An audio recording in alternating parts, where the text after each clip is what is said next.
Solomon was, according to the Quran, a king of ancient Israel as well as the son of David. The Quran recognizes Solomon as a prophet and a divinely appointed monarch. Islamic tradition generally holds that Solomon was the third king of Israel and was a just and wise ruler for the nation. Islam views Solomon as one of the elect of God, who was bestowed upon with many God-given gifts, including the ability to speak to animals and control jinn. Muslims further maintain that Solomon remained faithful to a one and only God throughout his life, constructed the Temple of Solomon, which became one of the key houses of worship, reigned justly over the whole of the Kingdom of Israel, was blessed with a level of kingship which was given to none after him, and fulfilled all of his commandments, being promised nearness to God in heaven at the end of his life. Solomon remains one of the most commemorated and popular holy figures in Islam. Muslim tradition further maintains that, along with David and Zulkarnain, Solomon was one of three great monarchs of all time. Historic narrative in Islam. Note: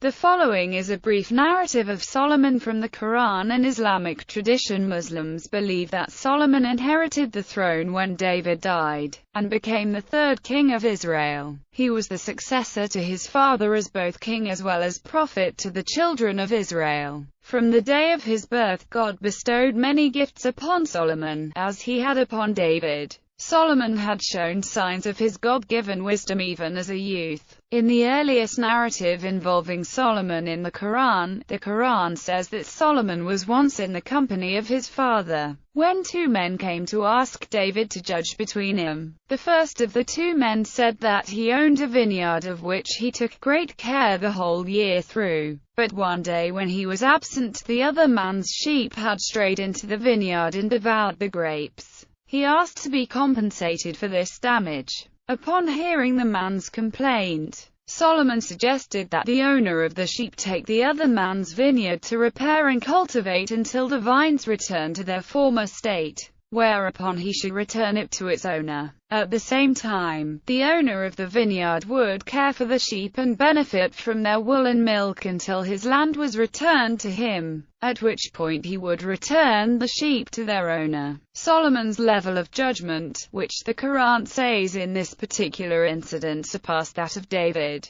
would characterize Solomon throughout his life. Wisdom, according to Muslim tradition, would always be associated with Solomon, who would later even be referred to as Solomon the Wise. When Solomon inherited the position of king over Israel, he prayed to God to grant him a kingdom which would be greater than that of any after him. God accepted Solomon's prayer and gave him what he pleased. It was at this stage that Solomon began to acquire the many gifts that God would bestow upon him throughout his life. The Quran narrates that the wind was made subservient to Solomon, and he could control it of his own will, and that the jinn also came under Solomon's control. The jinn helped strengthen Solomon's reign, building for him monuments, houses of worship, artwork, and reservoirs. God also caused a miraculous spring of liquid brass to flow for Solomon, inevitably to be used by the jinn in the construction. Solomon was even taught the languages of various animals, in particular all the birds. The Quran recounts that, one day, Solomon and his army entered a valley, where there were many ant colonies. On seeing Solomon and his army, one of the ants warned all the others to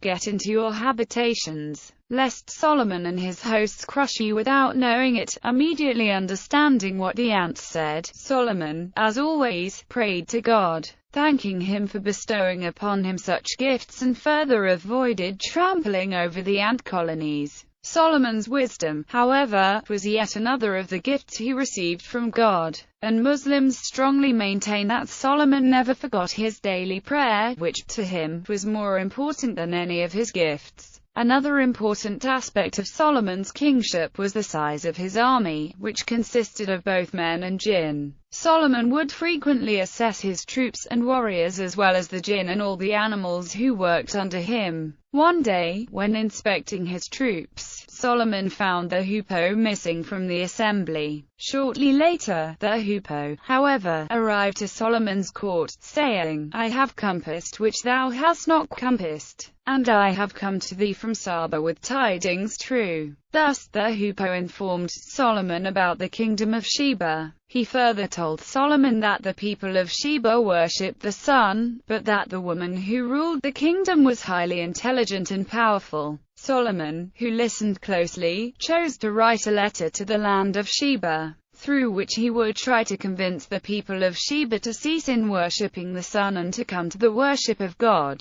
Solomon ordered the hoopoe to give the letter to the Queen of Sheba, and then to hide and observe her reaction. The hoopoe accepted Solomon's orders and flew to give the letter to the Queen of Sheba. The Queen then called her ministers in the court and announced the letter of Solomon, stating that the people of Sheba, in the name of Allah, I warned you to stop worshipping the sun and accept Allah as the only God along with Solomon as his messenger. She asked for suggestions from her minister and administration, stating that, "O my people, I know that you all are powerful and brave warriors, and no one on the face of the earth can defeat our army. But still I want your opinion." The people of the court replied to the queen that you have all the power and authority, and whatever order you deliver, you will find us obedient. Then Queen decided to send some gifts and offerings to Solomon. Death of Solomon. According to the Quran, the death of Solomon was a lesson to be learned. Then, when we decreed death, nothing showed them his death except a little worm of the earth, which kept gnawing away at his staff. So when he fell down, the jinn saw plainly that if they had known the unseen, they would not have tarried in the humiliating penalty. Quran, Surah 34, Ayah 14. When Solomon was to die, he stood up in prayer holding his cane. There he silently died, but, by God's will, did not fall. He remained in this position, and everyone including the jinn thought that he was still alive. Finally God ordered a termite to weaken the cane so that the body of Solomon fell. It was thereafter believed that the jinn did not know everything and only God had knowledge of all.